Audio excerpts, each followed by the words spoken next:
Hi guys, எல்லாருக்கும் வணக்கம். நான் ஃபஸ்ட் டைம் சாம்பார் வைக்கலான்னு ட்ரை பண்ணிகிட்ருக்கேன். 1.5 வருஷமாக ஓட்டியாச்சு, எந்த குழம்பு எதுவுமே வைக்காமல். அதுக்கு பூண்டு எல்லாம் உரிச்சிட்டு உப்பு போட்டு பீன்ஸு அப்புறம் முள்ளங்கி போட்டு சாம்பார் வைக்கலான் இருந்தேன்.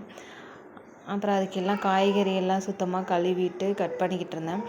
கட் பண்ணிகிட்டே செல்லெல்லாம் எப்படி வைக்கிறது என்னன்னே தெரியாது, ஃபஸ்ட் டைம் பண்ணுறதுனால. கத்திரிக்காயும் போட்டு சாம்பார் வைக்கலான்னு பார்த்தேன்.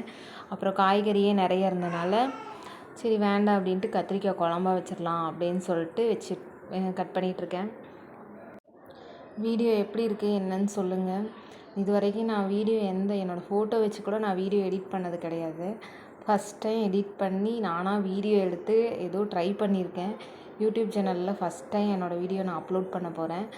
சப்போர்ட் பண்ணுங்கள். வேகமாக கத்திரிக்காயெல்லாம் அரிஞ்சிட்ருக்கேன்.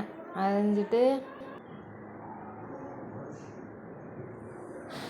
1.5 வருஷம் இப்படியே ஓட்டியாச்சு அம்மாவை வச்சுக்கிட்டே. அம்மா தான் எப்போயுமே சமைப்பாங்க. இன்றைக்கி தான் நான் சமைக்கலாம். இப்போ ஒரு வாரமாக சமைச்சிட்ருக்கேன். வீடியோ எடுக்கலான்னு பார்த்தா எனக்கு பயமாக இருக்கும். வீடியோ எடுக்கிறதுக்கு எப்படி எடுக்கிறது, எப்படி வச்சு எடுக்கணும் அப்படின்னு. அப்புறம் ஒரு வீடியோ பார்த்து தான் செஞ்சு ஏதோ ட்ரை பண்ணியிருக்கேன். அங்கங்கே வச்சு பார்ப்போம் எப்படி வருதுன்னு. காயெல்லாம் கட் பண்ணிட்டேன். இப்போ தாளிச்சிட்டு சாம்பார் வச்சிட்டேன். சாம்பார் ஓரளவுக்கு டேஸ்ட்டாக இருந்துச்சு. கத்திரிக்காய் குழம்பு யாருமே கத்திரிக்காய் குழம்பு சாப்பிடல. பார்ப்போம், நான் தான் சாப்பிட்டு முடிக்கணும்.